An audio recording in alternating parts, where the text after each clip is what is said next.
cold open. Don't tell me anything. What am I looking at right now? Damn. Yeah, that is yeah, so that's Genesis number 0 being transferred to, I believe, DC Collector 840 days ago. Day 0, first day of Art Blocks. On today's episode of the Capsule 21 podcast, we talked to our guest, Daniel Calderon Arenas, about his artwork, his Art Blocks Genesis project, his journey as an artist in the Web3 space. We talked about CryptoPunks. We talked about AI prompting, Midjourney versus DALL-E, and a lot of other really great things. Donald Judd, come on, hit me with the Donald Judd. Talked about Donald Judd. What's up? I'm Daniel Calderon Arenas. I go by DCA, Art Blocks artist and educator, and I make generative art. And I'm obsessed with it. And that's all I think about, and that's all I do. And I'm crazy about it. Ah! The first ever Art Blocks. That's So debate. that is our guest today. There's a lot we want to talk about, and I think historical priority claims, like who was first at this, like I'm skeptical of that kind of thing, but I still really like it. And if you look at this transaction, what you will notice is a couple things. One, well, you won't notice this, but it's true. This was before the squigglies. Okay, that's what you have to know about this. So, the squigglies are so great. Like, I love the squigglies. But this was first. Our guest, Daniel Calderon Arenas, the very first mint on Art Blocks, 840 days ago to now, a tremendous story of generative art, of color, of versatility, of location. But it all, I mean, I don't think it actually all started here, but for me personally, when I was looking at your entire work to sort of do the cold open, I thought this was just fascinating. The other thing I will tell you that I love about this transaction is you scroll down and you see value, $85, and then you click and it's less. Like usually the depressing thing about these historical Etherscan receipts is that they are, you go back and it's like way more. You're like, oh God, that's what ETH was at 4,000. Oops, that's something that is depressing now to look at. Whereas if you are, looking at a smaller number of ETH, you can think, hey, we started somewhere pretty humble, and we're up from there. So welcome so much to our guest, Daniel. What does looking at this make you think? I noticed that you remarked about 840 days. This is a vicious Etherscan feature, by the way. If they just put this, you wouldn't feel so intense about it. But you remarked in the 840. What does this make you think about? Man, it's a different time. It was, like COVID lockdown, just uncertainty. What the hell is going to happen? What am I going to do with, like my work, with my practice, with just everything before that moment, I think was just run of the mill, like kind of I'm just a random dude making art and at the university, about to embark on a huge artistic struggle of trying to find my footing in the art world. But then that happened, and like, just, next day it's just like, whoa, what the hell was that? And ever since then, it's been a whole nother story. So yeah, it's just a turning point. That's like, that day is a turning point for me and for many others, I believe too. The whole community in Art Blocks that was there from day one, they're still around, and it's just incredible that all these people are still there, and it was just a very exciting day for me, for everybody, for Eric, for Jeff Davis. It was just a wake up moment, I think. Totally unexpected. Nobody was expecting it. Just like out of left field. Damn.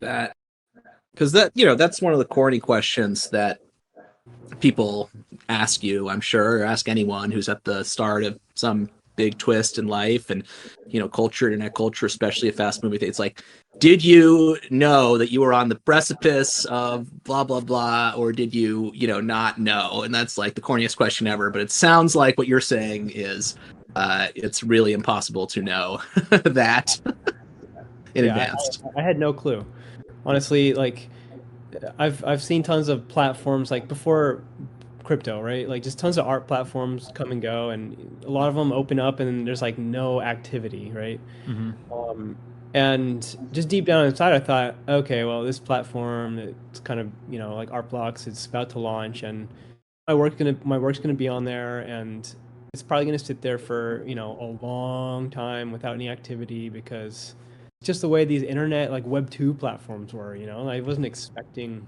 that. I wasn't expecting what happened, which was just like totally selling out in the first day and tons of activity and like a super active community sharing mints in the Discord, talking about the features, talking about what they look like. I mean, just like active place and festive, like really festive and positive. But like, yeah, it's just like I had no idea that was going to happen. That's so cool though, because like I think, my big theory on life is that nothing works. Basically, everything's terrible, nothing works. And to the extent that something does work, you have to like do 600 iterations of it, or in our case, 28 episodes worth before it really starts going. But sometimes, rarely, it really takes off. And like there's one example is Piv. Uh, Piv, I feel like, has grown a ton in terms of, but Piv was doing the same stuff a year ago. Like, where's Excel Punks a year ago? It's huge now.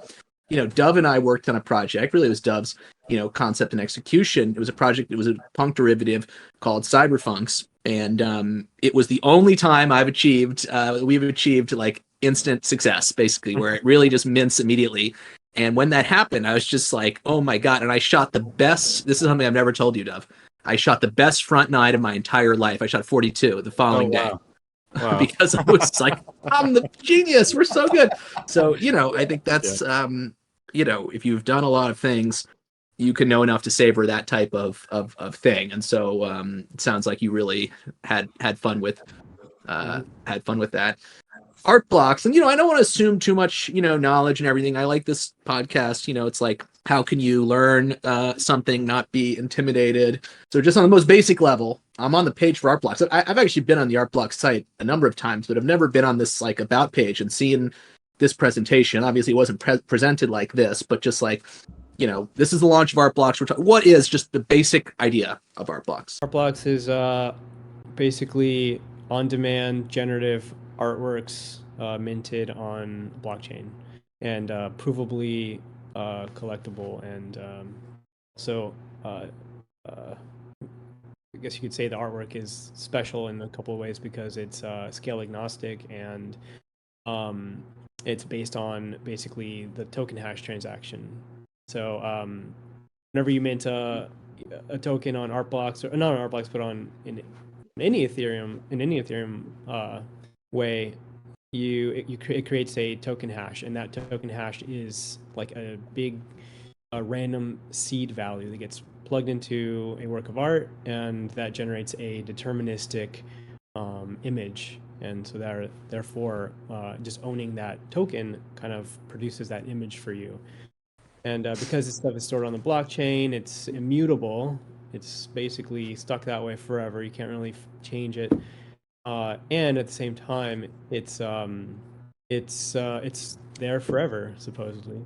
Like if you think about the longevity of the blockchains and how long they may last and whatnot, then this code is there. You do not need to have the internet to generate the image as long as you have the code for the project. So the code itself is stored on the blockchain, and that's what differentiates art blocks from many other platforms, is that we actually store the code for the script on the blockchain, and that might be like 2,000 lines of code or something. And back when it started, that was something that costs thousands of dollars to do just for each project, but right. The costs have gotten much lower these days. And so going on, I'm going overboard with the what is art blocks, but no, I think that's great. I mean, that's sort of it's a generative art platform. So people need to know. Well, it's generally, I think the core for me is this idea that like, okay, like you can have a generative thing, any computer program, anything can generate something. You just boom, like you can Google, JavaScript like demo or whatever, like D3JS JavaScript demo. You can Google any of this kind of stuff, But I think when it comes to blockchain generative stuff, which I agree that art block's really pioneering, and to me the core point is that it's random E, but it's also this very deterministic thing. So it's a code that can do whatever with some random input, but then you put your input in, and that just stays the same forever. So another way to look at generative art for me is it's not so much a you're generating from afresh. It's more like you are interpreting something that is there. Like the generative thing is the seed, is the thing that's just like coming from somewhere. We don't even know where it's coming from, the blockchain, whatever. And then you interpret that and you say, what is that that's going on, there? And I think when I think of interpretation, I always just love it because it's like, you got like the Bible and you got the Talmud, and the Talmud's like way longer, I think. But this is obviously way longer than the string. So this is version 1, or not version 1. This is token 0, the first token. Token 0 right there. And so if I want to get into it, I can click on. That's kind of a weird number for 0, but I guess they had their reasons. Now, so it's actually project number 1. So the 1 on the left side of that token number is the project number. So the contract has hundreds of projects on it now, and that number keeps incrementing. Oh, okay, interesting. So if I do a quick inspect element on this, by the way, inspect element is a pretty cool tool. I'm just going to give a shout out to inspect element. If you are not a big, nerd, you might not know about it. You can right click on anything, not here for some reason. It's canvas probably. And you can inspect element. And what I love about inspect element is you can just go here. Here's the canvas. You can right click this and say capture node screenshot. And so if you've ever wanted to get a screenshot of anything that's like precise, that's not just like you with your shaky hands doing it, do that. But so here we have the script.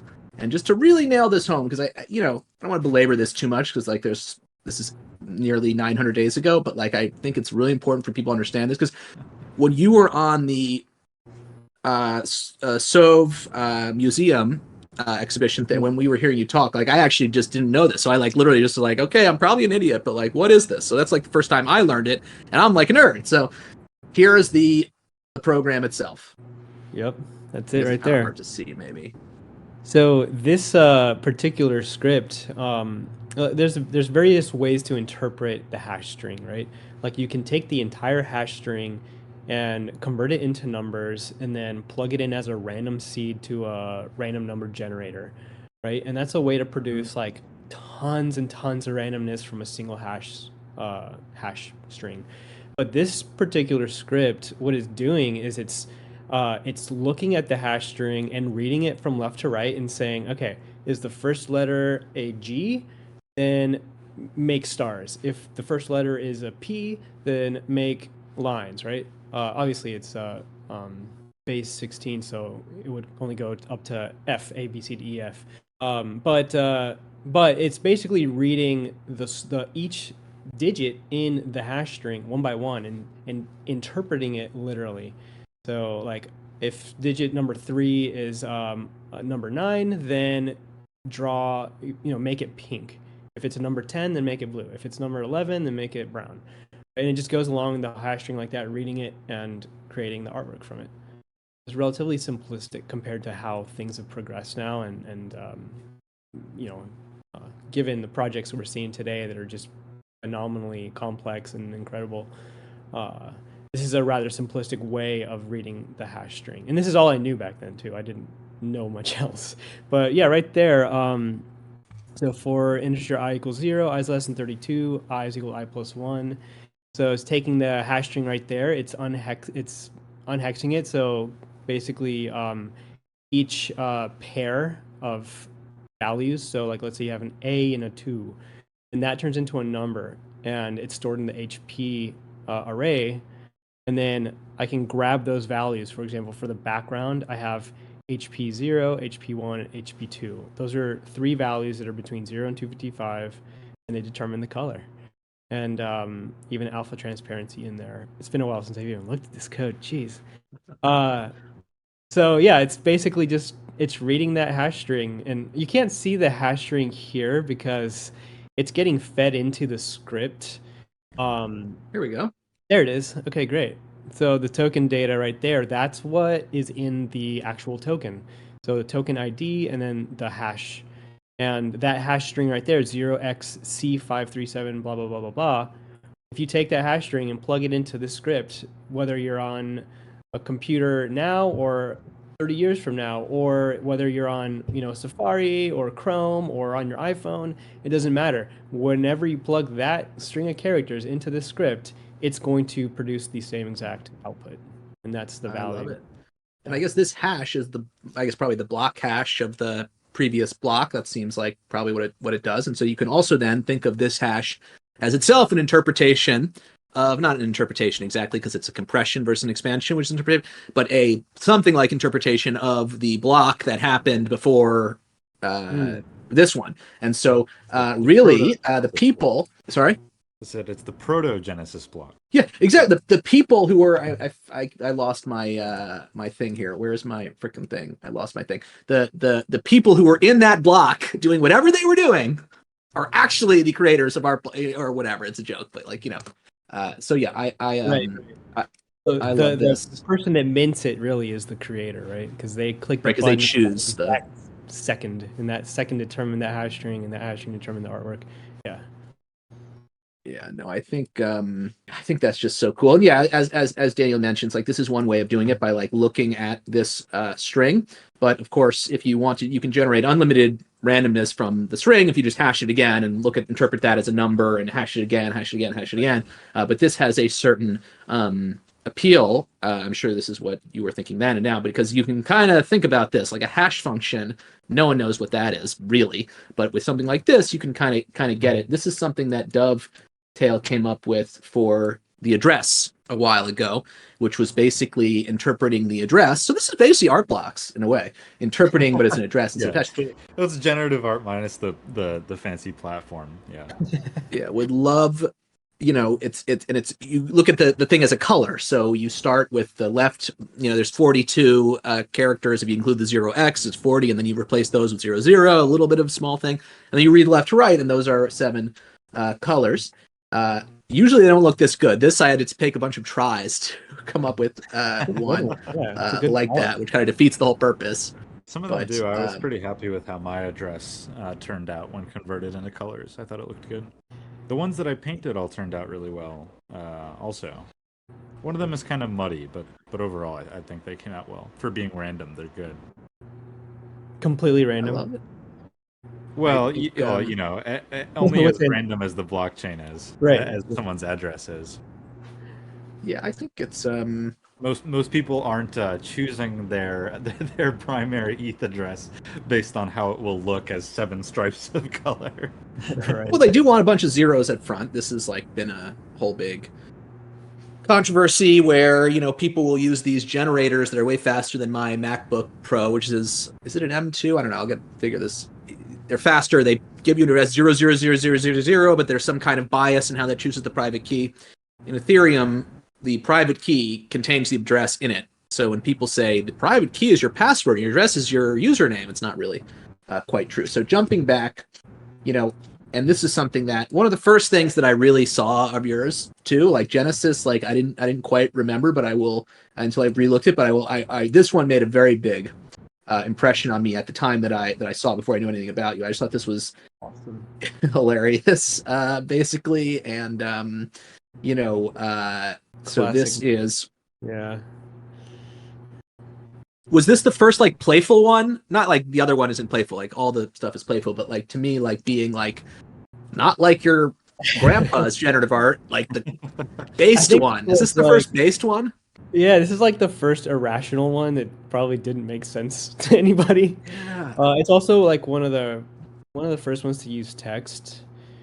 I know there's a project that had text already. I think on chain something back then. It was just a loot one. I don't know where your thing fits with loot. This was before loot.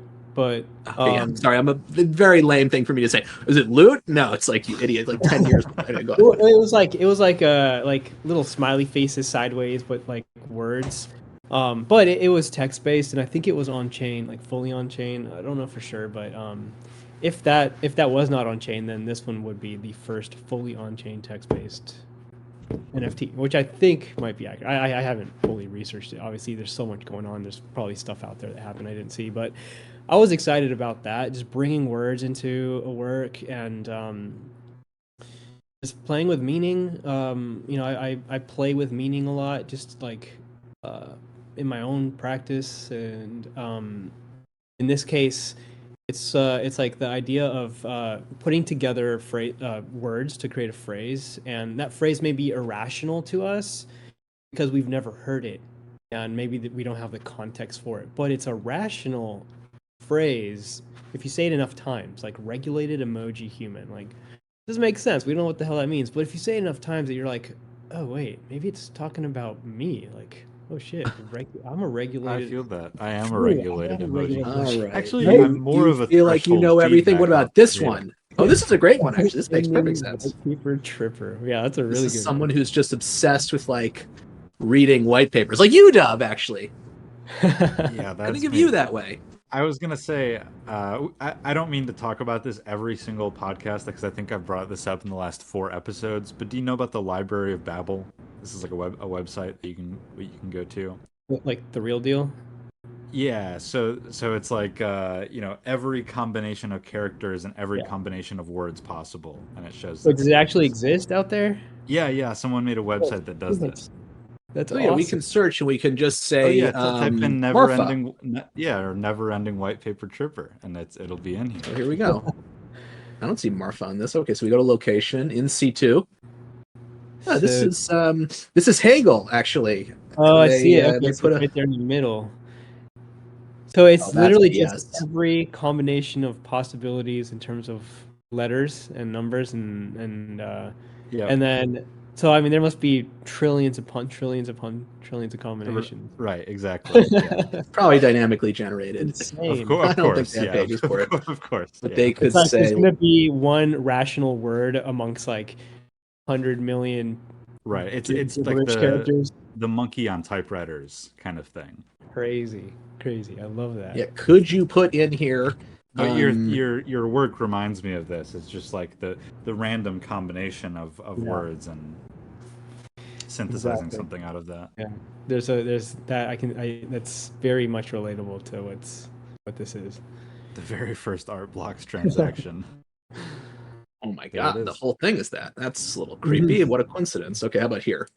That's better. Okay, that's better. Oh my god, that is fucking crazy. That's creepy in a way to see that. That is insane. It's So every truth, every lie, the way that you're gonna die is written in this library somewhere. well, every you- truth is definitely not in here. There's math yeah, that says you can't write you- down all the truths or whatever. This sentence is a lie. Is Some just one philosopher primitive is version. so mad at libraries. Some philosophers. Yeah, you can't. It doesn't work this way. You can't. You literally cannot write down all the true statements of math. There's all kinds of stuff about this, but yeah, I mean, I think it's good to be based. I think this is sick. When is this from? This is from 2021, so this is kind of a let's look at the old let's look what the market says. Do you ever look at what the market says? Yeah, I kind of check in there every now and then. And I'm not really too concerned with floor prices or anything, at least for my own work, because like there's reasons that are not necessarily for the art that prices fluctuate, and I don't want to go down the rabbit hole of thinking I gotta appease flippers or anything like that. Right.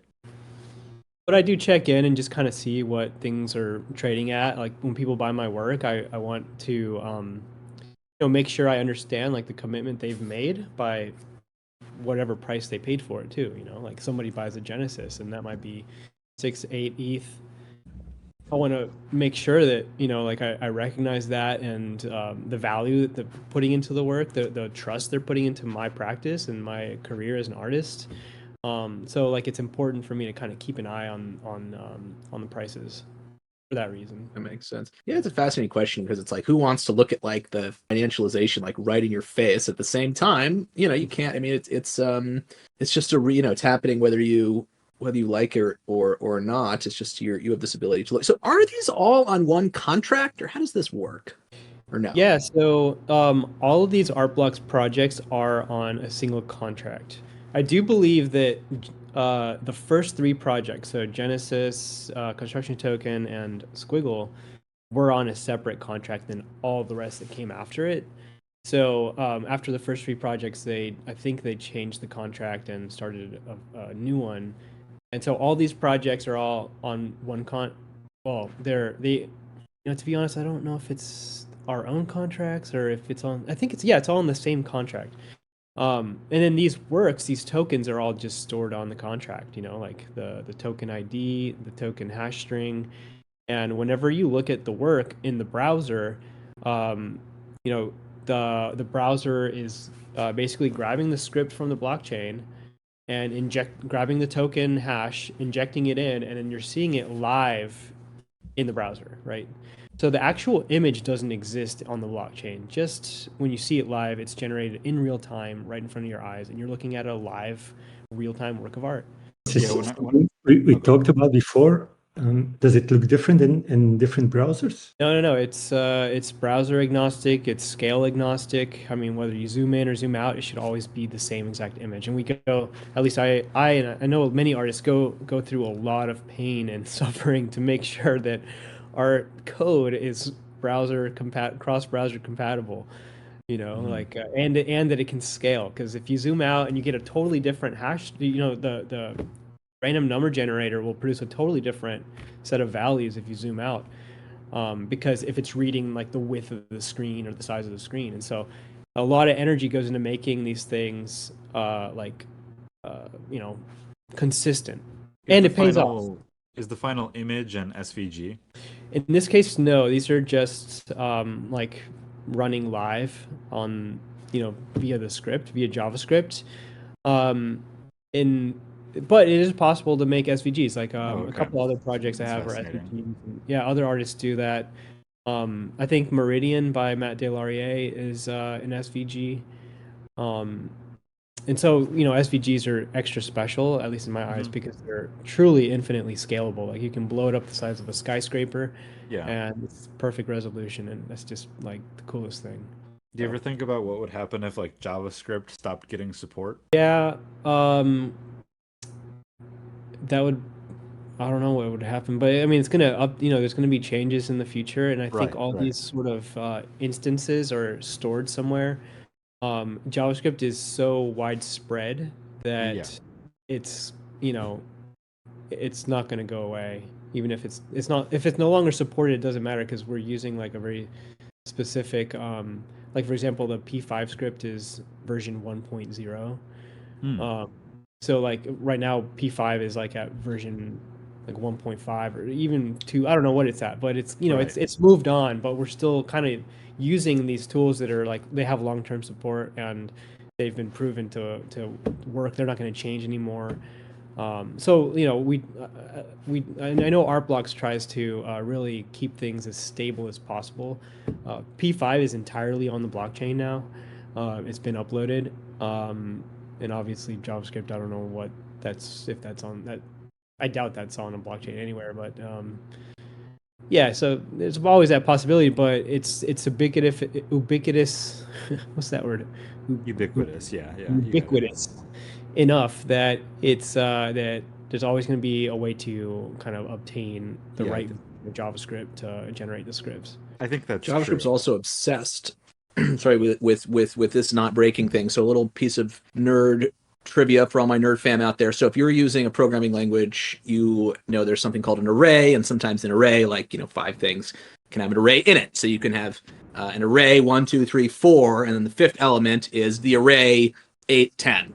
Right, and sometimes it makes sense to do what's called flatten the array and create an array that's just primitive things in it, just numbers, for example, no arrays in it. The arrays get flattened. So my example, 1, 4, 5, 8, 10, not 1, 4, 5 array of 8, 10. And so you use JavaScript, that the way to do that is to use a function called flat. It's dot flat. And in basically every other language, it's flatten. Like, what do you want to do? You want to flatten it. You don't want to flat it.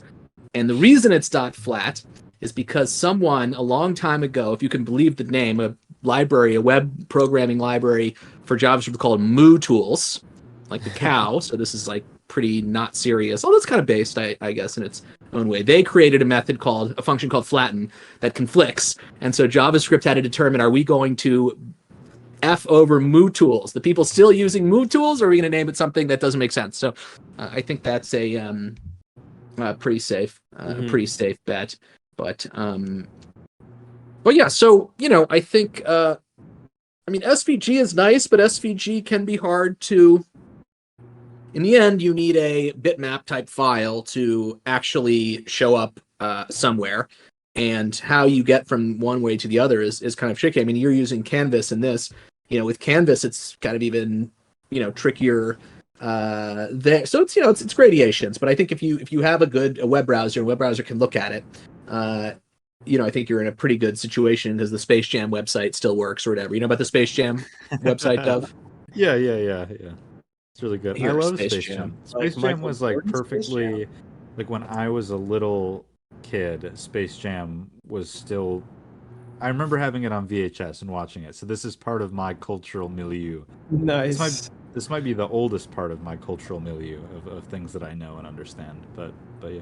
So this is your Genesis work viewed from 20 years from now. It'll look like this to our Yeah. Well, children. yeah, I was curious because art blocks is one of the things that inspired me to think about blockchain longevity in a more serious and a more artistic way.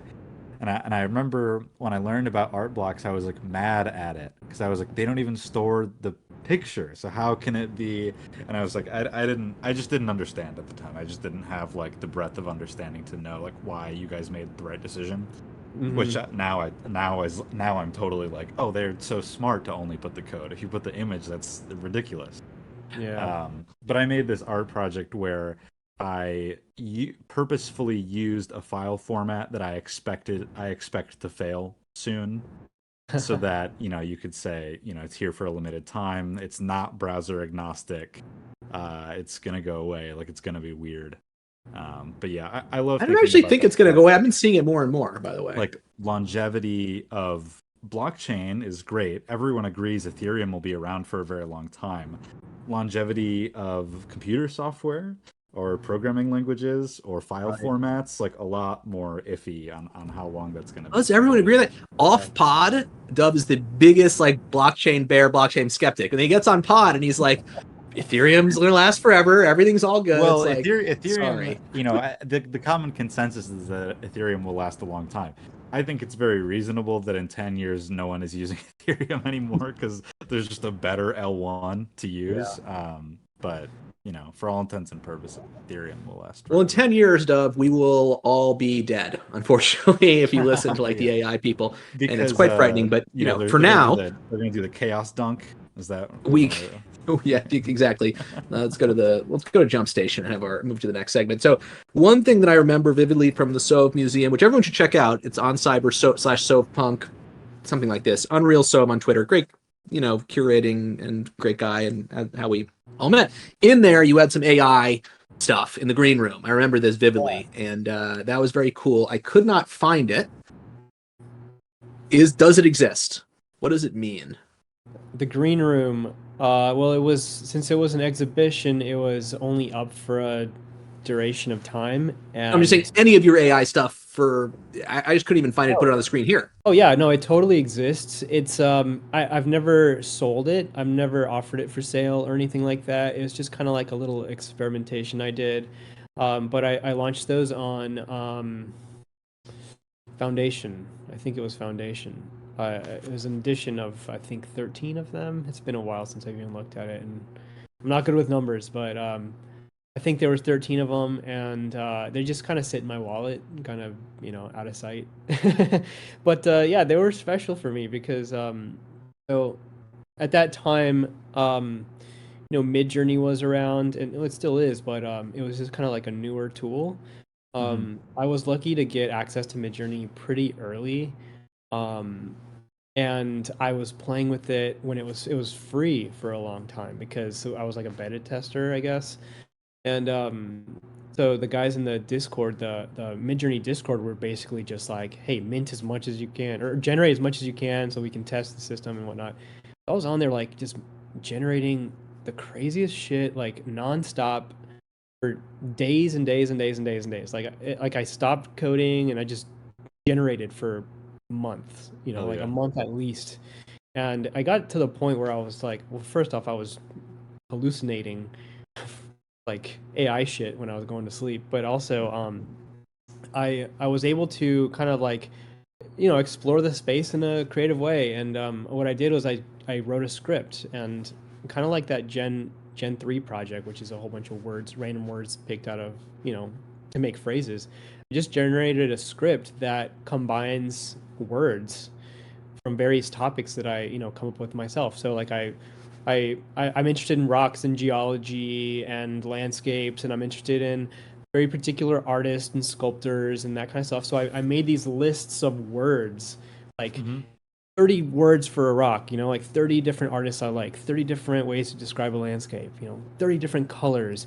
And I just used a script to combine phrases, and then I just plugged them into Midjourney, and I did this like all day long until I found this like vein. And what I mean by that is, because the latent space is like so massive that like whenever you type in a prompt, you'll get any random thing, right? And some of it's really cool, and some of it's just like mishmash of nonsense. But what I learned is that searching through this space by changing the prompt so much, there's certain pockets of like where one prompt really triggers a lot of really good imagery. Yep. And I found this one prompt that generated all these images, and I really loved it because what it was doing is it was just like the prompt didn't change between these outputs, but it's describing this place that like doesn't exist in real life, and it's giving me different perspectives of it.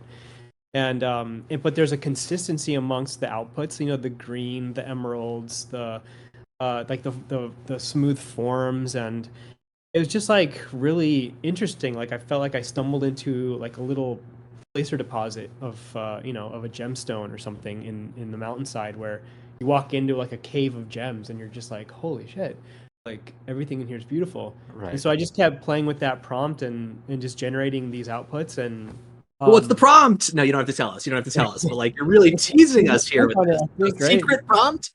It's not a secret. It's just like, it's probably like 30 words that are just irrationally placed side by side. Yeah. And prompts are never pretty. Yeah, they're not pretty at all. I There's think like people expect AI prompts to be like beautiful oceanside scene with woman standing and birds in the background, shot in a Nikon H. It's like it's never. I'm a Canon guy. That's not pretty to me. I don't like Nikon. I'm a Canon guy. It doesn't care at all. Like it's just looking for an interesting combination of characters, and right. But the weird thing is that nobody ever will come up with that same sequence of characters, right? Because like 30 characters that are irrationally placed side by side is kind of like the Library of Babylon. Like the chances of stumbling on that exact phrase are, one in trillions, I guess, or whatever. And you'd have to have the same brain as the person who created the prompt. Yeah. So that's know all the same references that they know, to have all the same preferences. It's really strange, yeah. Right. It's like, I mean, the prompt really becomes unique to the person who makes it, I think. Yes, and that's 100%.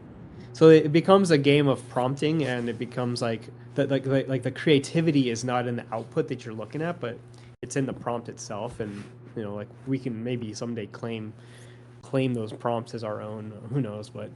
But in long story short, that's what this artwork is about, and it was installed in Piv's on Cyber Gallery and it just happened to have this beautiful room. It's called the Green Room, and the walls are all green, and these works just really resonated in there, and it was like meant to be, and it was just a really, really beautiful room.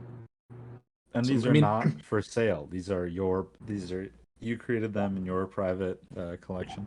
Yeah, these are in my private collection. It's interesting that you chose to mint them, because I feel like a lot of times when I make work that I don't intend on selling, I'm like, I don't want to waste the gas to mint these.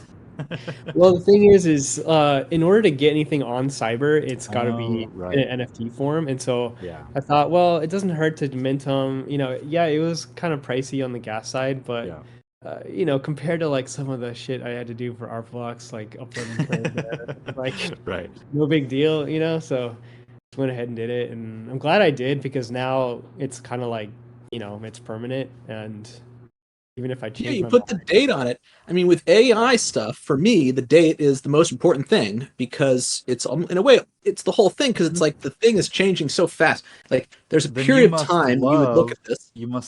October 22. Is This that Oh yeah, yeah, when? that's good. Yeah, yeah, yeah, must yeah, be the yeah, most yeah. I amazing didn't thing get in the my favorite world. one. There's a Dove collection that I did not get my favorite one in, but I did get my favorite date, which is it having a date. Because I feel like if you showed this to someone at one date, they would say, "Oh my god, I can't believe AI did that." And a different date, wait, they say, "Okay, this is cool, but this Right. is AI. We're living in an AI world." And now Yeah. you look and say, "Oh my god, I can't believe AI did that. How'd you do that?" So I think for Yeah. me, my challenge for you is recreate this with Midjourney version 5. And if you can do that, then you deserve the crown of Yeah. ultimate AI god. It reminds me That's a lot great. of growing up. I remember growing up and we upgraded from a PS1 to a PS2, and it felt like video game graphics can never be better than this. Gran Yeah. Turismo 4, it's never gonna look as good as it does right now. This is the peak.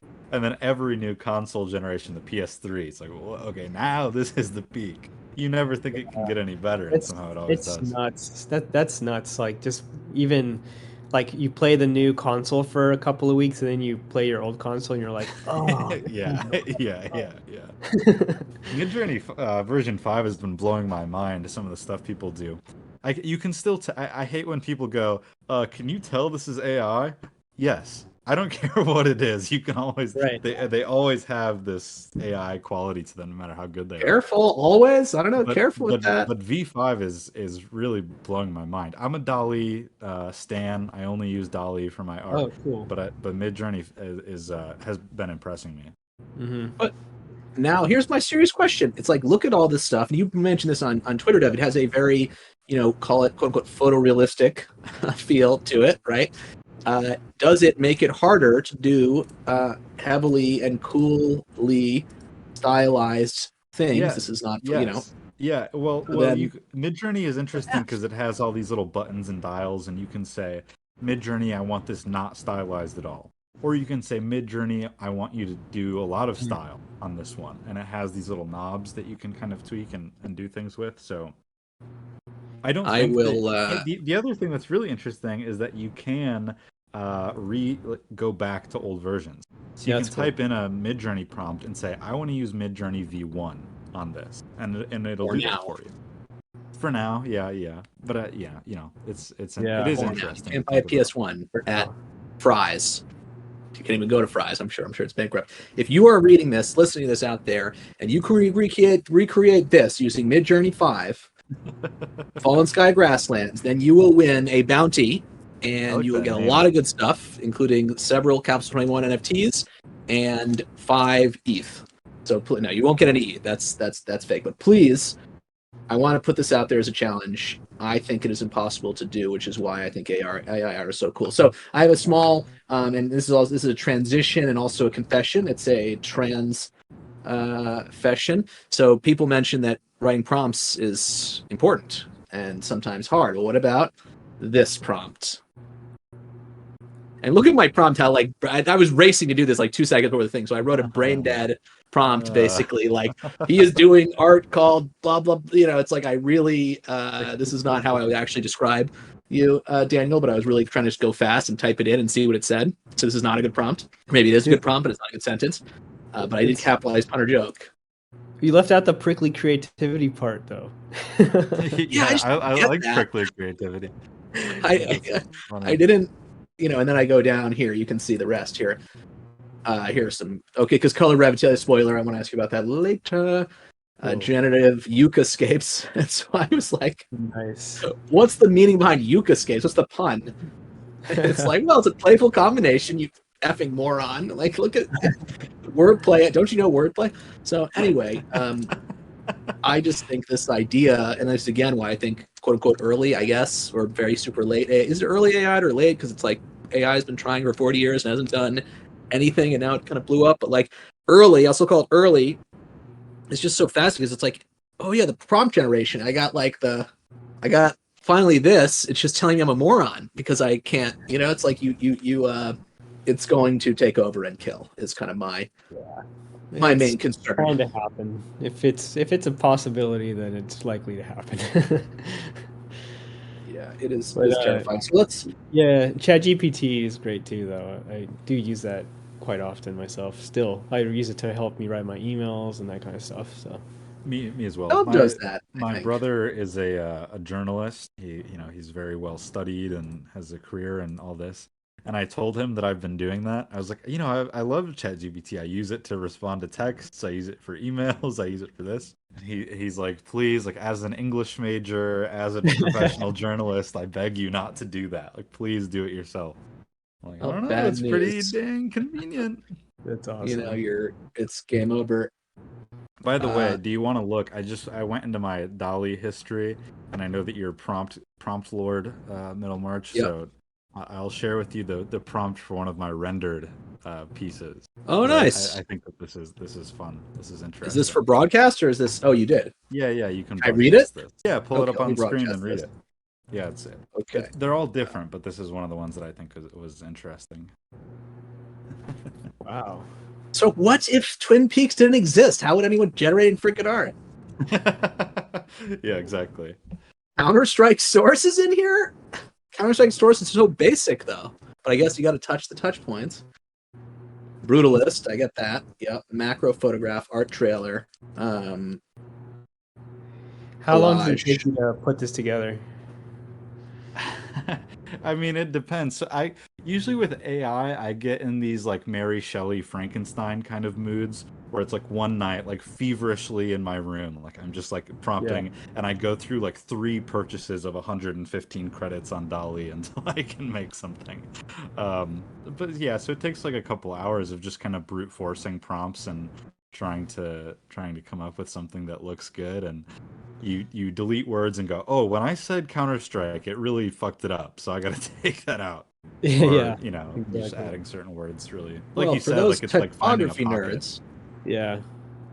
AI still can't get fonts right. That should be connected, the F and the I there in a ligature. So Yeah. humanity is They're safe. not You using can't the- have an F and a dot of an I like that. That's not correct. So humanity, although they do connect down here. So maybe actually I don't know what I'm talking about. Maybe they did think of this.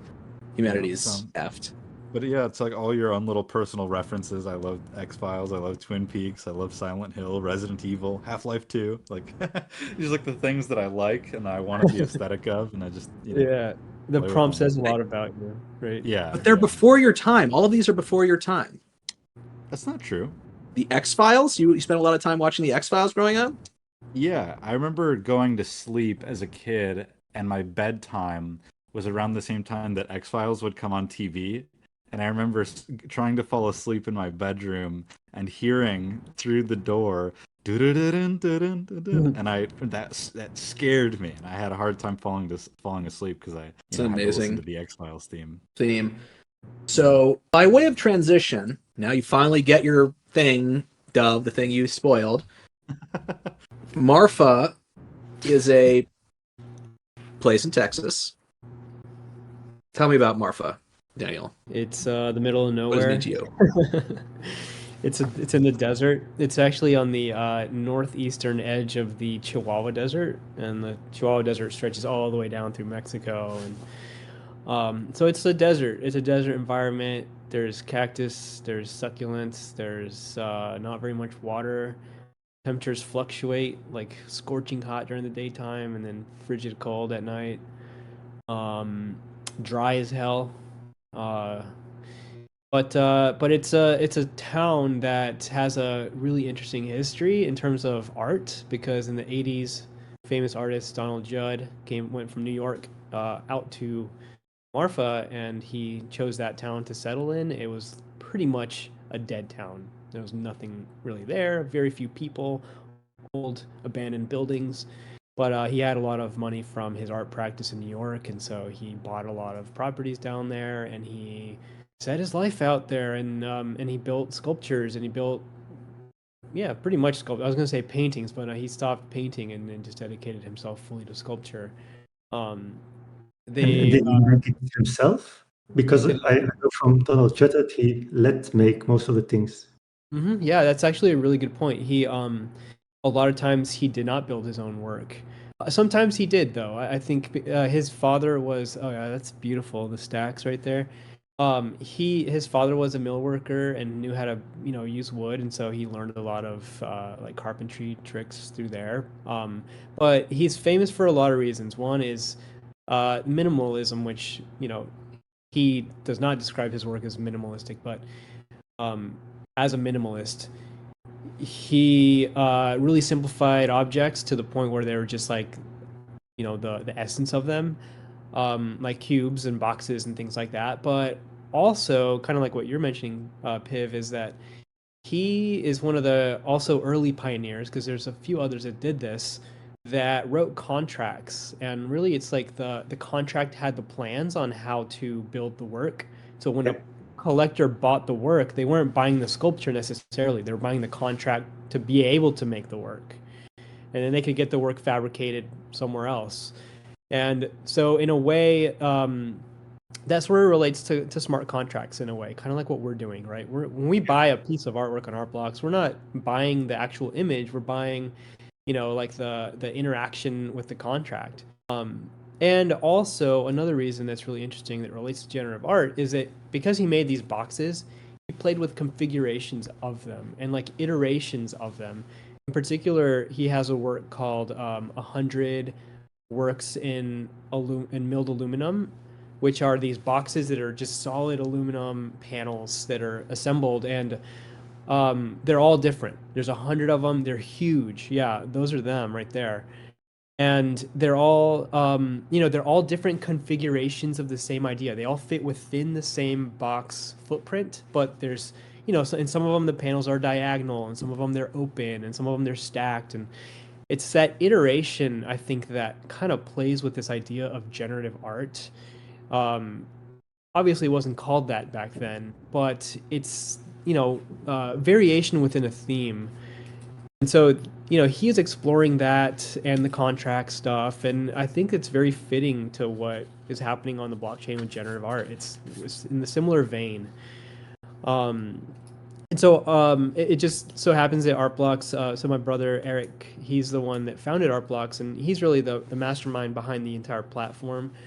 Um, and he chose Marfa as the headquarters for various reasons. But the Donald Judd thing is also, a cherry on top. It's Oh, a really? great place to be.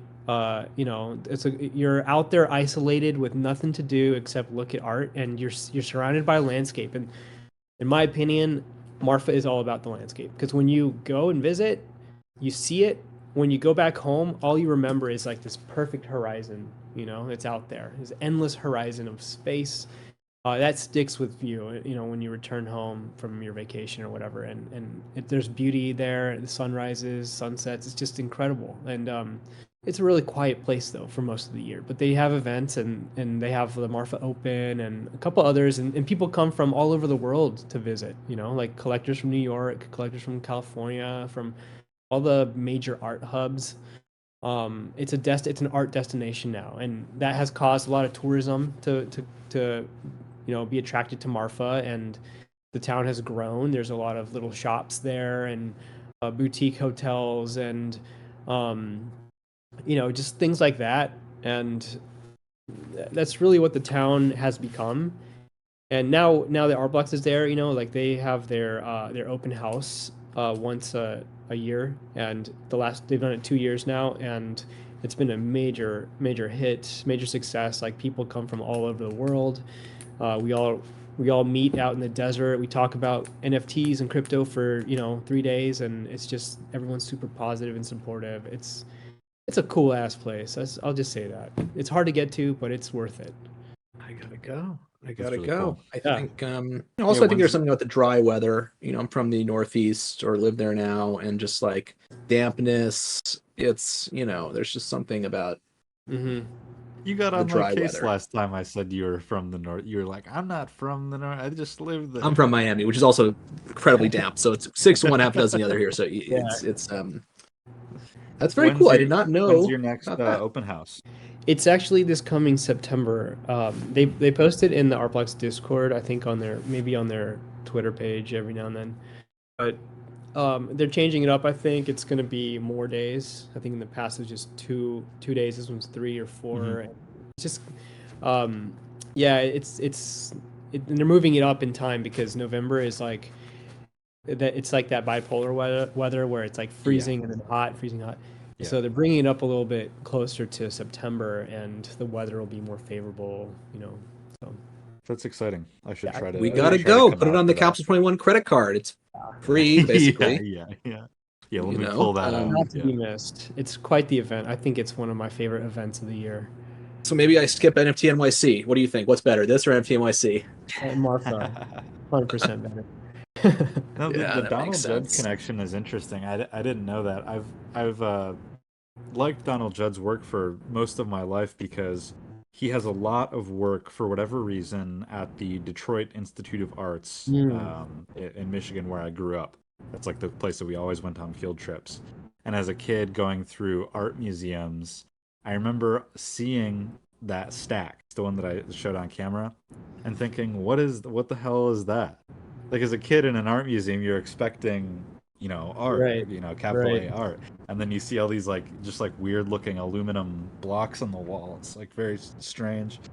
And that was Yeah. like one of the I think like his Donald Judd is like my first as a human being interaction with sculpture art and like kind of contemporary like postmodern art. So That's a I love good his one stuff. to, yeah, that's a good way to get exposed to that stuff because his work is, I mean, it's iconic, like it can't really Yeah. get any more simple in terms of Right. making forms and Right. But it's like it's so simple but it's so striking. yeah, Like super it's very striking. beautiful to see in person. Yeah, exactly. So your latest. This is an example. Yep, that's What are we Bosque de looking at right now? So this is Bosque de Chapultepec, which is a project that actually what we're looking at here is an early rendition of it, but it's a project that launched in Mexico City with Bright Moments. And Bright Moments is a platform, an NFT platform that they travel the world and launch projects that you can only mint in person. Well, you can mint nowadays with a delegate, but you can only mint it there at the event. So it's kind of like requires your attendance, and it requires people to congregate and meet and have like a physical gathering to be able to create and to release these works from the algorithm. And so it's an interesting idea, and they've been kind of doing stuff in different cities. They went to London, they went to Berlin, New York. Right now, they went to Mexico City in November, and up next they're going to Tokyo, and maybe after that, who knows where, right? But they're planning on doing 10 cities, and at each city they pick out about 10 artists to have on display and to be the ones that people whose work gets minted by attendees. And I was chosen for Mexico City. I was actually born there, so it worked out. And I had this fond memory of a park in Mexico City called Chapultepec, and Chapultepec is like a Nahuatl word, like a native word for grasshopper. So it's Grasshopper Hill is the name of this park. And I grew up seeing that park and visiting as a kid and whatnot. And when I was prompted with like, "Hey, do you want to make a project for Bright Moments?" I thought, "Yeah, I don't know what to do," And the park just popped into my mind, and I was like, "Ah, it's such a magical place. I can use this platform to elevate this park, to make people know the name, to hear the name, and know it's a pretty place with nature." And so I kind of latched onto that, and I created this project, which is 100 outputs, and it's different views of this park, at least just trees, type of trees that are there. Mhm. If you walk through the park, you see these kinds of trees, and these images actually like correspond with the feeling of that park. It's very tropical, but also like urban because it's in the middle of a huge urban jungle.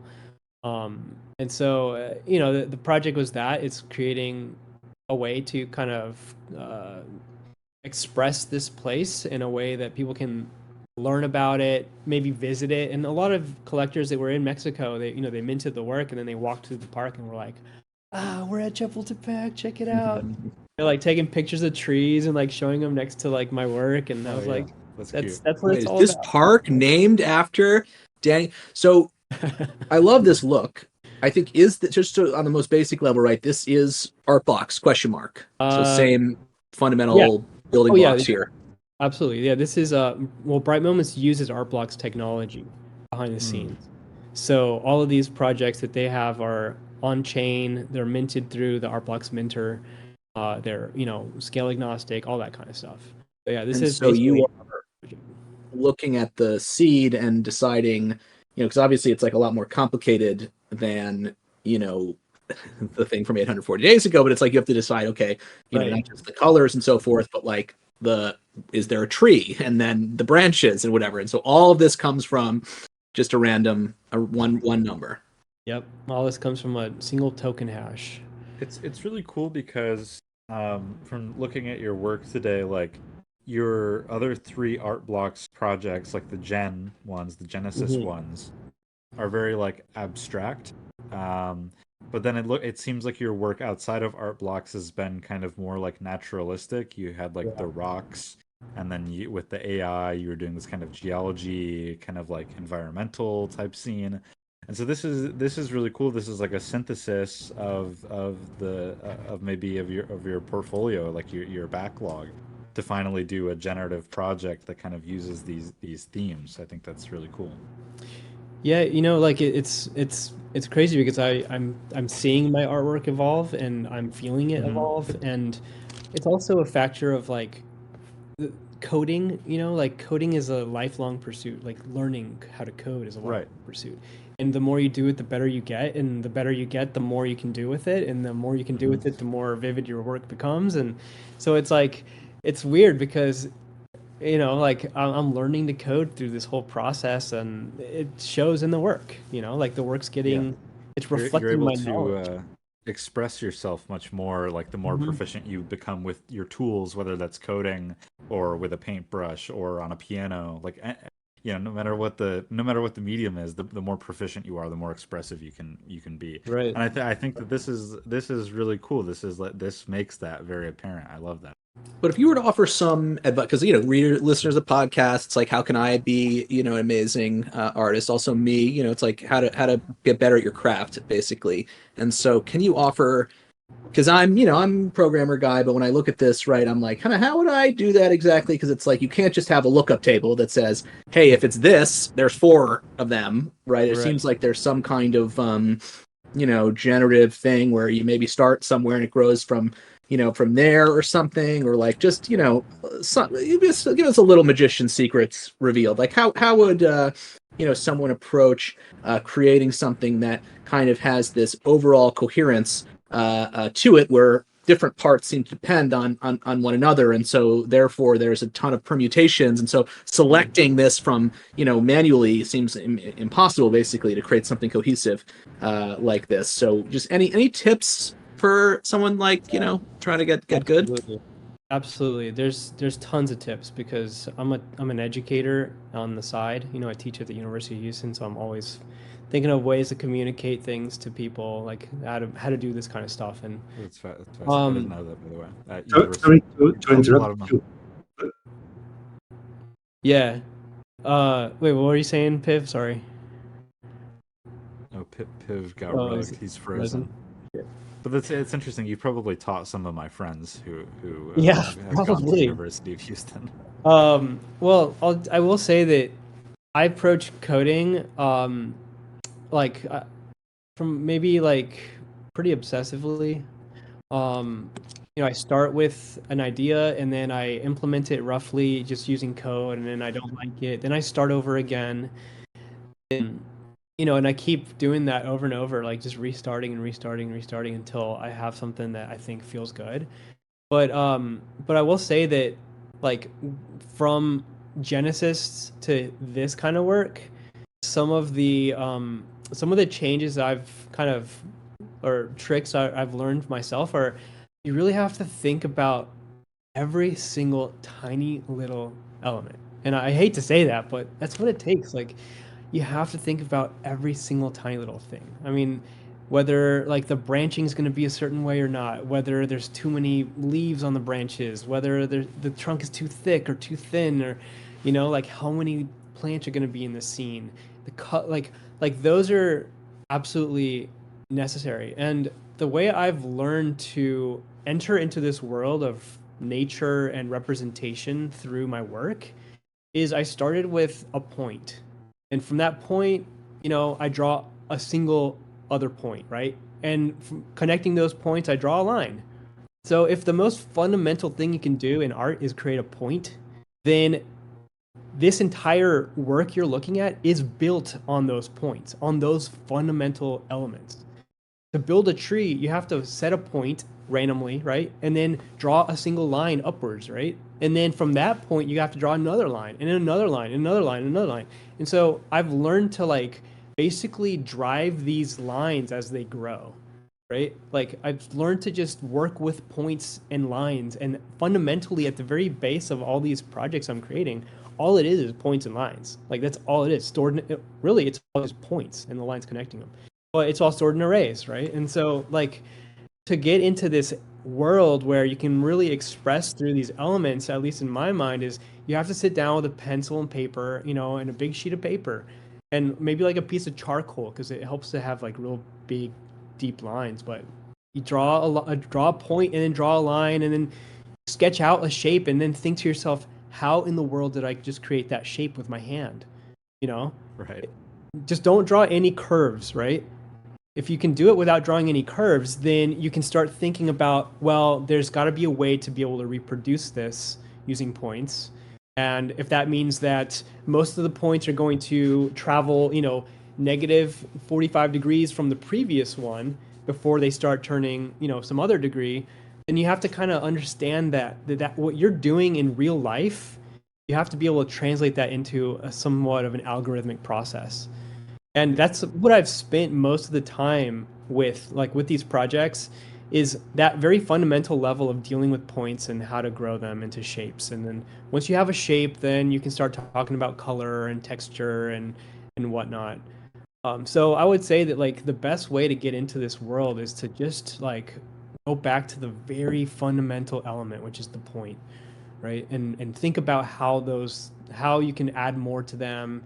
How you can connect that with different lines, and how those lines can form shapes. And that's really at the heart of it all. And I learned that because I took on a Plottables project, and I created those really random rocks, and that sort of forced me to think about points and lines, because that's for plotting purposes, right? Right. But that opened up the whole world to me in terms of how to make generative work that's different from the rest, that's kind of pushing into a representational realm. And I really value that a lot. So when you're making something like this, you said that you use charcoal, so you sketch these things out first to get kind of a rough estimate? Yeah, Do you still have these prototype I versions of your thing? I do. I think that would be really cool to see, is the print versions. Yeah, I'm gonna bring my laptop over, see if you can catch it. I have a couple of these plants that I made the other day. They're real simple, but I have them on my wall in this other room. Just real simple. Well, I love it. Hold on, now I gotta enlarge your thing here. Oh, that's awesome. Well, anyway, you can see it. I can't make it bigger in this stage, but that looks amazing. I mean, it's fascinating, to me, to hear about, and I want to put myself a little bit, because, we look at things, we know a little bit more, maybe don't know that much. I'm continued beginner, but you look at this and you see, and this is the rocks, I assume, that you're referring to, just for the viewers at home, but quickly back to our, where is it? You look at this, and you might think, okay, well, I saw green stuff before, the Midjourney stuff. I'm looking at this now. What's the difference? They're just parts of an artist, whatever, he's doing one thing here, one thing there. And then you listen to your advice, right, on the Midjourney thing versus this thing. And on the Midjourney thing, you're basically saying, just try everything and 30 things, put it together, the different words, and then, you're just trying to do that. And then here, you're basically starting from first principles, right? You're saying, okay, point, line, this kind of stuff. And the output actually doesn't look that as different as you would imagine it would, based on those two pieces of advice. And I think that is just a fascinating thing. And then for those at home kind of listening and looking at them, it's this is kind of analogous to, I think is what my interpretation is, analogous to what people in like the AI world call like good old fashioned AI. Like this is kind of how, people thought AI would work basically. So you'd start and you'd say, okay, how do I build a system here? And then what actually happened is you just fed in all of humanity's creativity and something weird happened. And then that ended up really working. And so what you are seeing here, when you look at this, in my opinion, is both something that is very advanced, technologically speaking, because, not only do you need the web browser and Canvas and JavaScript, but also like, you got to really think about this in programming. You'd be thinking like a programmer. And also it's vintage, right? In a way, right? Because it's just not the right, quote unquote, right approach according to, recent, discoveries about how to generate stuff with computers if you're trying to really go big or whatever. So I think that's just like a very, very cool thing for people and myself to kind of keep in mind, that one direction, versus the other. Mm-hmm. Really fascinating. There's an interesting, really fascinating stuff. You should pull this artist up here. I can bring up his MoMA page so you can put this on the thing. This is a Brazilian artist named Valdemar Cordeiro, and he's like one of the original generative artists. Him and Vera Molnar are like the two of my favorite like OG generative artists. Vera Molnar's work was not very.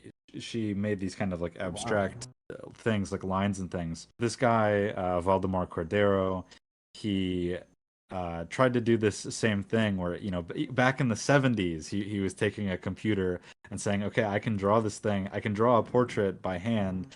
But what if I sat down on a keyboard with a printer and I tried to make that same magic happen? So you did it manually? Yeah, I think this is manual, as far as I know. Yeah. That's awesome. Yeah, this is in the 70s. What's the exact year? 1971, and then printed in 1973. Oh, wow. I'd never heard of that artist. It's a good one. Yeah, he's not cool. ASCII art, by the way, because there's some non-ASCII characters in this. I think of this guy as like, this is the 70s version of Math Castles. Of what those things are called, because they're like these ASCII things, and he did a bunch of these too. I'll pull up another link here. Oh yeah, that's the one I was just about to send you. That one to me is like whoa, and then you can kind of see the Math Castles thing where it's like this thing. Do you know what these are, Dove? This, when I was growing up, this was actually a huge cultural phenomenon. I remember those too. I don't really know what it is. Like I can intuit, but I don't know.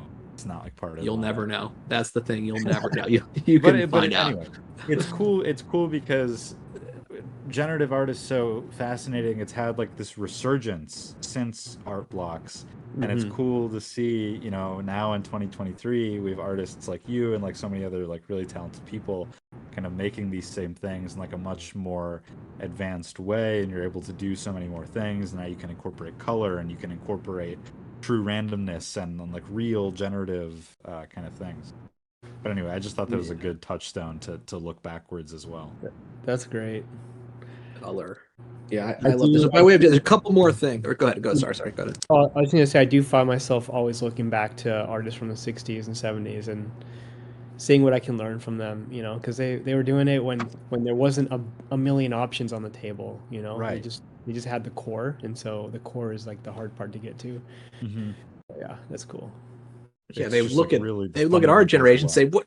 Are you kidding? What?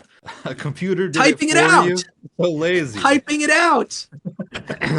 So anyway, I think that's what they would probably say. So color was mentioned. This is just a couple other. I just want to be cognizant of time and your time and everything. So I want to just get all my feelings out on this one. And so I was looking at a video of yours, another podcast, a lesser. Much less. No, it's not a competition here, but there was a discussion in the podcast about color, and in particular, I think you were saying something about how like color doesn't exist, or that's my interpretation of it. It's like everything's about the context, and I was hoping you could regurgitate that for our audience because I really like that, and it also ties into some work that Piv and I did together, which I could pull up, but no pressure. You don't have to actually regurgitate it, but I just thought that was a really good part of that interview. Oh no.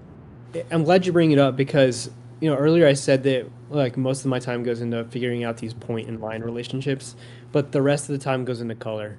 Like color consumes the biggest chunk of time for a project, because color makes or breaks a project, period. Mhm. You can have a couple of squares in a circle on a canvas and it looks like crap, right? But if you have the right colors, it can look incredible. And I didn't really understand color, like especially when I was working on Genesis, Gen 2, Gen 3, like those projects. I let the computer choose color randomly, right? Because I thought that was part of like the excitement with generative art. It's like everything can be random, color can be random, and it's just what you get. It's just what the algorithm puts out. But as I've moved on, I realized how important color is, and so I went nose, like head first, all the way into the deep end to understand what the hell color is to me. How do I understand this realm? Something I've neglected.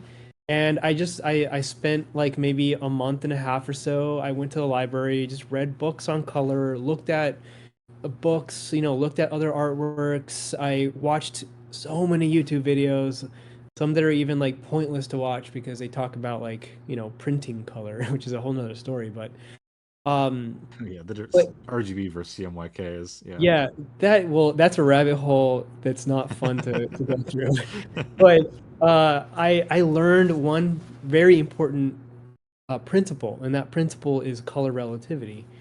And that basically what that means is that if you put like two colors side by side that are different, um, that difference depends on what the color next to it is. So, for example, like let's say you have a red square on a magenta background, right? That red might look greener or bluer or purple depending on the color of that magenta, right? So by changing that magenta, but the color is constant, right? The color of that red square is constant. But if you change that background, it perceptually changes the color of that you see that red square to be. Mm-hmm. And trying to understand how that works is it's not too complex, but there's one video I saw, like one video that hit the nail on the head, drove the point home.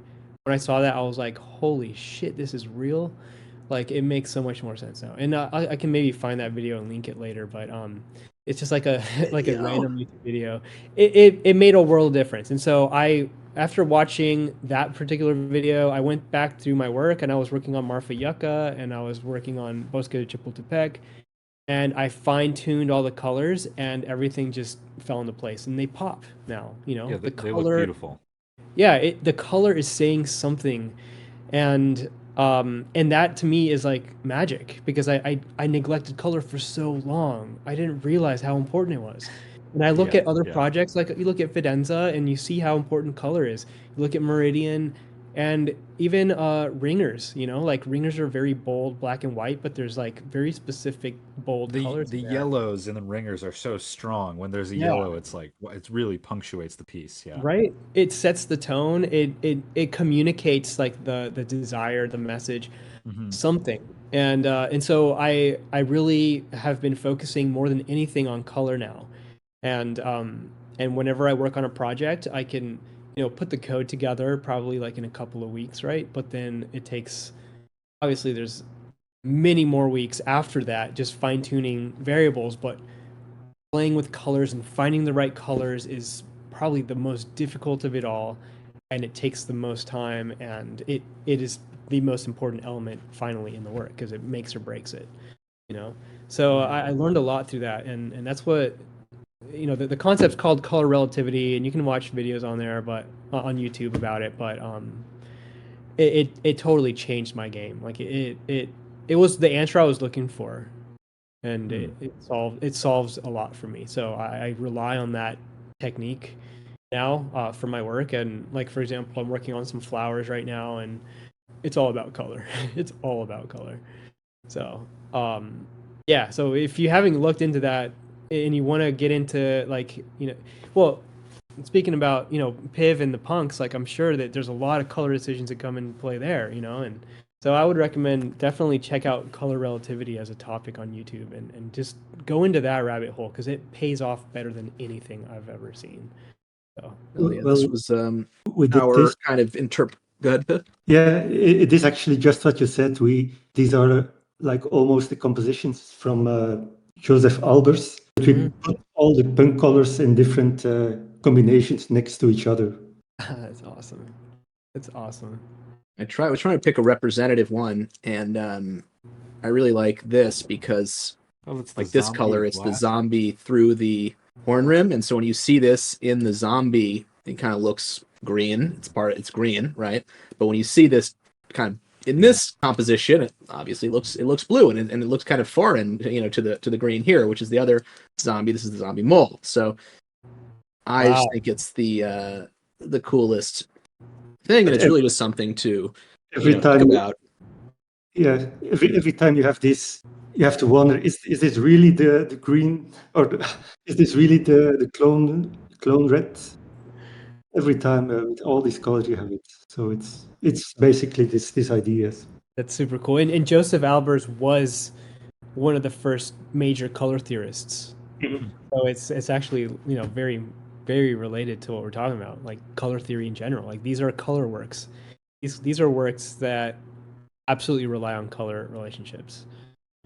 So this was a lot of fun to do for this reason, because Pib mentions if that's not, is it really it? And then you're making it, and so you're kind of like trying to debug it or look at it. It's like, what is going on right now? Where's the fixed point I'm falling into? But yes, it was great. So okay, so we're running low. I think Piv mentioned to you something about this whole theme thing we do, and also I have one question I also want to ask you. So just I'll say mine first, just because like it's a quick one. And so DCA is your Twitter and other places kind of tying your name together. It also is a shorthand for dollar cost averaging. It sure is. I follow that strategy myself. So I knew it. That was what I wanted to ask you. Okay, so that's a quick hit. So I think through the entire 2017 to early 2020, through that whole peak and slump, I had like a straight like buy $100 of ETH thing going, and it actually was a profitable way to do it. So just on Coinbase, I think I set that up, and it doesn't matter what the price is. I just kept on buying each month, and it's a nice little way to rack up some funds. I love it. I'm going to cut out this clip and say, okay, this is the man himself. He did the strategy. It worked. It's his initials are that. What more do you need to think? And I'm going to play it to myself because I don't actually do that, and I need someone to convince me. Put it all in at once. And all in at once, baby. And that would be great. So the theme. So we're into punks and other stuff too, and you don't have to be into it, totally. But we do this thing where it's very cute, and I don't know. Did Pip tell you about this? Yeah, he mentioned it. You talking about the Babylon game? Yes. So just getting a sense from you, we like to get the podcast guests involved. We have to pick a theme every week, and people get to mint according to that theme. So, for example, if the theme was, Mohawk Dark and luxurious beard, then people could only mint things that had these two traits. This last week we did 7 traits, so you could mint anyone who was a human and had 7 attributes. So it was kind of a chaotic grand buffet in a way. And so now, and you don't have to like give us every detail and do our homework for us and everything. But if there's any, or you can do the homework. If there's any trait or vibe in the CryptoPunk universe that is something that has always amused you, you can tell us that, and then you inspire this theme. Cool. So I will go with the classic traits of Snowfroze punk, and a punk that I used to own in the past is wild hair, shadow beard. Classic. Really good combo. Classic. Wow, love it. Used to own in the past. Sorry, that's too good of a hook. What? You sold it? No, but you sold it. But I got it for my brother. He's he like claimed a lot of punks when they first came out, and And I remember they were like $3 or something, and he was like, "Hey, dude, you should buy these punks. They're like $3." And I was like, "Nah, man, it's too much." And because they're just JPEGs, we didn't understand it, right? And then he came back like, I think it was a couple months later. He's like, "Hey, man, they're like $10 now, man. You should really get one." I was like, "No, man, that's more money." And he came back and was like, "Dude, they're 100, man. You really should consider getting some." And I was like, that's like so much money. And I talked about it with some friends I had. I was like, yeah, and these are like $100, and you could make the investment. I don't know, like, this is breaking my heart. I know, it's crazy, but story. he had a lot of punks, and he gave them as gifts to people, like, for their birthday or whatever, when they were like $20-$30. And he gave one to me, and for my I think it was Christmas, and it was a wild hair shadow beard. I think it was only worth like maybe $200 when he gave it to me, and then I kept it for a while, and then the whole crypto thing happened, and they were like 20 grand, and I was like, oh man, that's like so much money. I should sell it. I held on to it. I didn't sell it, and then I just kept holding on to it, and one day I was like, I can't resist this anymore, and so I listed it for sale, and it sold, and it was like basically at the peak. It just so happened to have been the peak, so I really lucked out in terms of raking in some ETH there to play with, and I do regret it because it was such a cool punk. It was basically like that. The ones we're looking at, right? See that one? It's 1, 2, 3, 4, 1, 2, 3, 4, 5.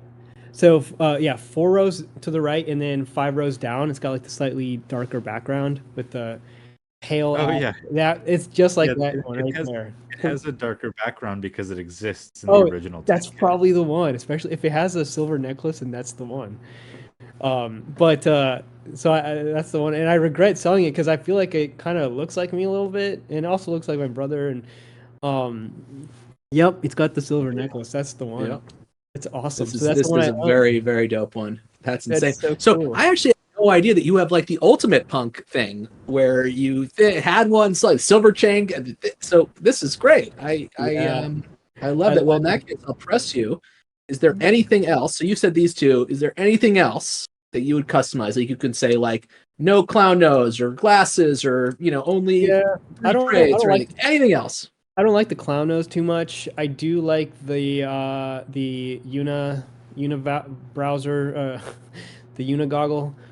I do like the 3D glasses are awesome. You mean the VR by the goggle? Yeah, the VR. That's the one. I always like to put like a little cigarette in its mouth just because I think that looks badass. We have some anti-cigarette people and pro-cigarette people. It's always people are very divisive about that trait. Yeah, I want the punk to look like real rough, Yeah, I agree. Yeah. Okay, what else? Riff. Any other riffs? No pressure, but like this is a lot of fun for me. Let's see here. Sure. I usually don't put an earring on it, but it can be nice with the earring too. Face. What are the face options there? Fuck, I forgot about that.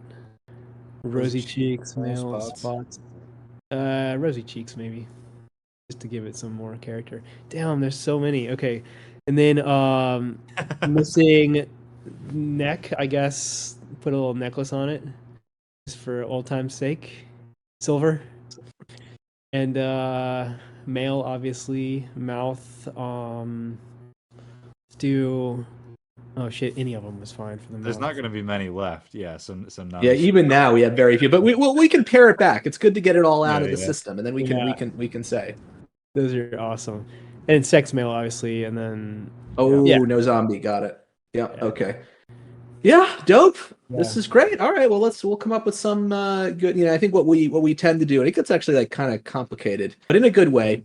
Is we have the exhibition, which is broader because you got to give people what to do, but then we have the poster, which is narrower. So I'm just going to look at this poster, and this is like not enough to make an amazing poster, but like this is the kind of vibe that we like for the poster, where it's sort of more specific, and we need more to fix it. But once we have a good poster, we will. And then if it's cool with you, what we've done in the past is we have these Babylon Yeah, don't look at my autocompletes. This is private information. Okay.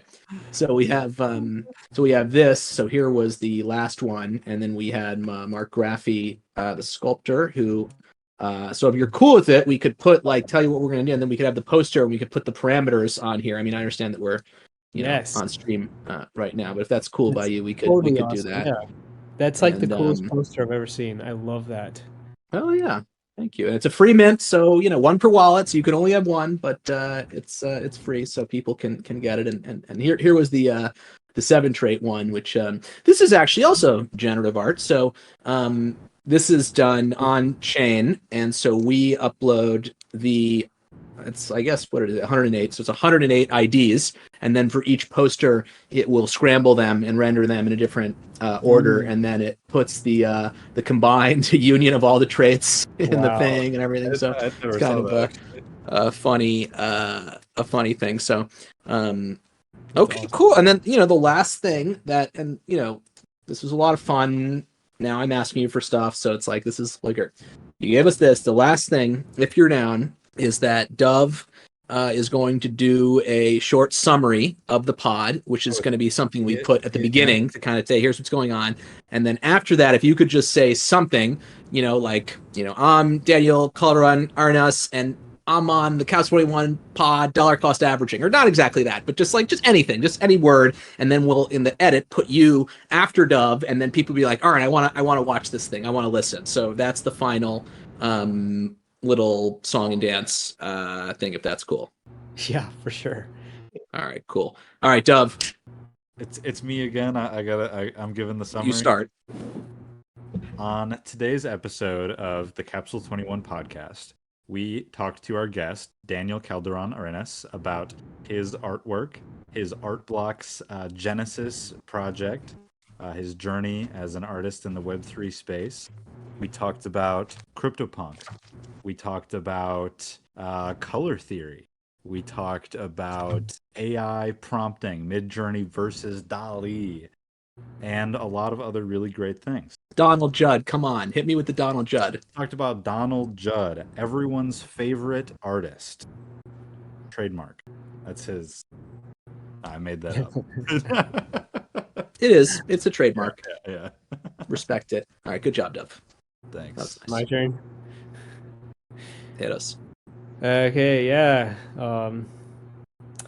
What's up? I'm Daniel Calderon Arenas. I go by DCA, Art Blocks artist and educator, and I make generative art. And I'm obsessed with it. And that's all I think about, and that's all I do. And I'm crazy about it. Ah! Perfect. Great. That was great. This is gonna be a great intro. Okay, cool. I mean, all my dreams have come true. So Yeah, I would like to ask one more question, Daniel. Yeah. you break it up, Viv. Oh, every time Piv tries to talk, he cuts out. Tech. Cheers. Tech is so brutal. It's okay. We can scrub the dead air now. I forgot about that. Yeah. It's more than okay. This is Yeah. so relaxing to be able to live in luxury. Oh man, let's check the okay, not a lot going on there. Okay, let me try again. All right. Yes. You often mention that you're a teacher and an educator. I guess it's really important for you. It Is is. it because of your art practice, or Mhm. what reason do you?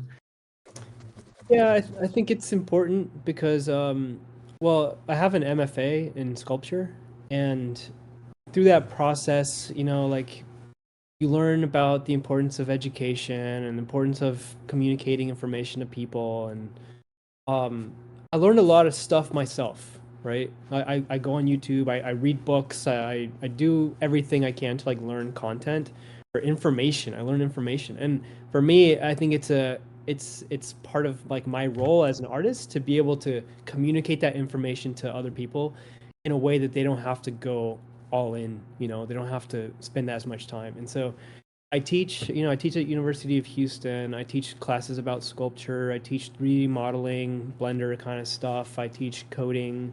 And I like, for example, this summer I'm going to Marfa to teach a graduate course there, 2 weeks, how to code.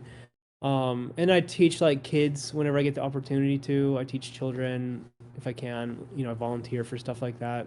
Just like I don't know, like I'm an academic. I'm coming from that background, and it's like I feel like it's good to keep my foot in the academic realm because it's a very big space. And let's say like like I moved to some random city or state, right? There's going to be a university there, and I can always connect with them and maybe have a job and have, continue like the academic pursuit.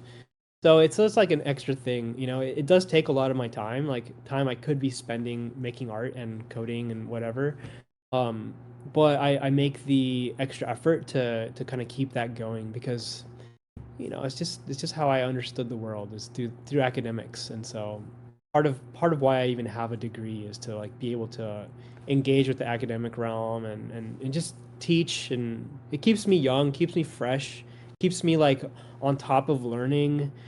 I have to know the content that I teach, so it keeps me like constantly looking at stuff that I wouldn't think about. And students are real creative. They have all kinds of ideas, and they also have a lot of new tools that I don't know about, and they bring them to the table, and I can explore. And it's just like it's like another community, I guess you could say, different kind of community. But I get to like it's one where I'm sort of like at the top, and I get to disseminate my information and my knowledge to others. And most people are very welcoming to it, and yeah, I get a lot of good feedback from students about my teaching style and all that kind of stuff. And so it's just like another thing on the side. Mhm. Yeah. I think it's important, and especially today when everybody wants to learn how to code. I get DMs all the time like, hey, do you teach? Can you do private lessons? I'm like, no. But I could make a killing doing that if I wanted to. Shit. Yeah. You should. You heard it here first, everyone. The next selling a CryptoPunk at the peak could be private coding lessons, and you could just like hang out too. Like you're a cool guy too, so be like, Yeah. I got cool stories to tell, and I'm a private. It's like, wow. Yeah. But why, in all seriousness, why wouldn't you do something? I mean, Right. I can sort of see why, but just like, yeah, why wouldn't you do something like that? Yeah, I mean, there's no reason why not to. Just besides maybe like it taking up time that you could be spending doing other stuff. Like if there's too many opportunities that would be passed off, then I'd try to step away from the teaching. But if there's always a good balance, and I think I'm at that point where I have a good balance between the two. But yeah, I mean, it's a different kind of world. They value, like for example, my entire time in school, in art school, like 6-7 years, whatever it was, like the word profit or sale or like money like was never mentioned, right? It, academic world is like totally insulated to market craziness, and so like this whole NFT world is like it's it's a whole departure from what you do in the academics. Mhm. And so I have one foot in that door and one foot in this door, and I can kind of bridge the gap, and I can communicate that to students and kind of let them know that yes, art is about that purity of making things like irrespective of money or irrespective of prices or markets. At the same time, the markets play a huge role, and they can really spur you to create more and create more that is in line with expectations or desires of a broader population. Like you can really do stuff if I'm not catering to that, but at the same time I can tell what people desire, from the way they buy stuff, and I try to kind of create stuff that can fit within that realm, but within my own vision. So like there's a trade-off, and a lot of students they exit art school and they don't know what to do, and they end up just working a part-time job and never using their art degree because it's hard to find a footing. But if I can help them bridge that gap and help them understand that yes, you can think about how sales are important, and how to price your work and how to promote yourself and like all that kind of stuff. Like it is important, even though it's not, from the academic side. So like I feel like it's a duty too, like I want them to get the best out of it, get the best out of the world. So yeah.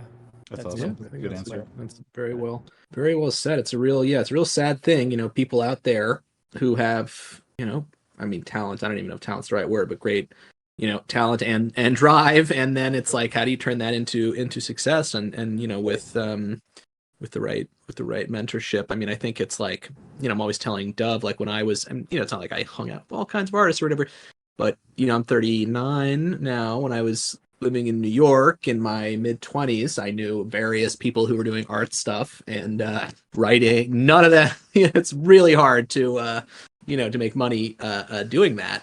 And now I think maybe the game has changed somewhat. 1983. Sorry, 1984, January.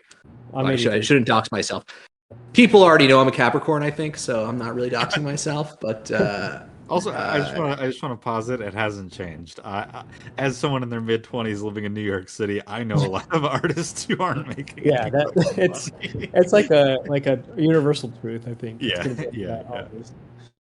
More good now, but I guess one thing I would just say, final point on the teaching thing, and I will pump myself for a moment, which is that I spent a really long time teaching last week because I wrote an article, which I'm going to put up here just because people have got to see what the deal is with me recently. And, what I did was I wrote basically this thing in contracts called the Diamond Standard, which is a way of like organizing your code, whatever. I don't want to get into it. I wrote this article, and basically I made this like toy NFT, which is it's an NFT that essentially will store the gas price at the mint, and the higher the gas price at the mint, the better rank that you get. And so it's kind of like a brilliant social commentary. And I wanted to write an article that was people were going to find helpful, basically, that would actually like teach you. And I started writing, and I was like, wait a minute, no one cares about any of this stuff. So I got to do something actually, really practical. And so I broke down, basically, I created this NFT, and I broke down, okay, here, like copy and paste this into the editor, okay, and I went through it again at the end, and I said, okay, if I follow my own instructions, so I end up with the NFT I want. And what I found was doing that is so hard to do, to tell people how to do something, even if it's just some toy thing you made. And I think so useful because it's like everyone's just talking about theories or whatever. So I guess my point is, like, I think one amazing thing to see, and I understand you can't, do this for a variety of reasons, but like if someone were to take that, any of your generative work really, but really, of course, the most recent stuff I think is stuff that jumps off the page for me the most. Like a thing that just actually, it wouldn't have to be an article, but just like, here's exactly how to do that. Not how to go through the process creatively, but like if you here's section by section, like copy and paste that in. I know that's not something that you would necessarily want to do, but I think that there is like, because so much of my progress, especially as a programmer, is this whole copy paste thing. So I was really anyway, people out there read my article, but I was trying to tee that kind of concept up. And you can also make gas levers. But anyway, I definitely feel for me personally, I'm not like a teacher in a real way, but sometimes I can go back to colleges and even my own college and give like a talk, and it's like, oh, thanks for giving this talk. I'm like, thank you, I leached your youthful energy. Like that definitely rings true for me. You got to leech that energy. It's just like someone's like, oh, thank you for coming, Tom. I'm like, ha, thank me. I stole from you. Your energy, it's mine now.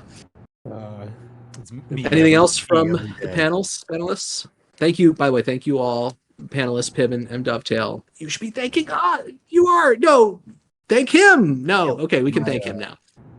My parting shot is that I just released my newest AI art thing, and it's in my pinned tweet.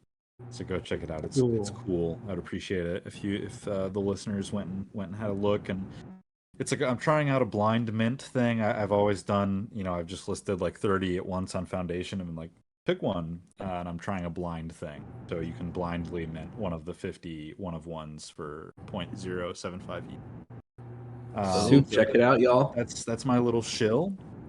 And other parting shots. It was really good to meet you, by the way. I don't think we'd talked before today, so thank you for coming on. This is a good absolute pleasure. Yeah. Absolute pleasure. Likewise, it was awesome meeting you too, and Piv and Tom. So yeah, it's really, I'm just really glad to be on here with y'all, and just glad to, it's like we're just hanging out, so it feels nice and natural. Yeah. Yeah. So, parting shots, Piv. Yeah. We're testing the silence thing. Someone's gonna see that cut. Oh, Piv's back. Hey. Parting? I'm back. Thank you very much for joining us. It was great. Hell yeah. And that's the Capsule 21 podcast. You've watched an episode of it right now. If you are still here, you have enjoyed an incredible episode with an amazing guest, Daniel Calderon Arenas. You've learned a lot. You've had a good time. And the even better news is that if you are watching this, you're next. And we're next week. So see us next week. And goodbye. Bye. Bye. Thank you.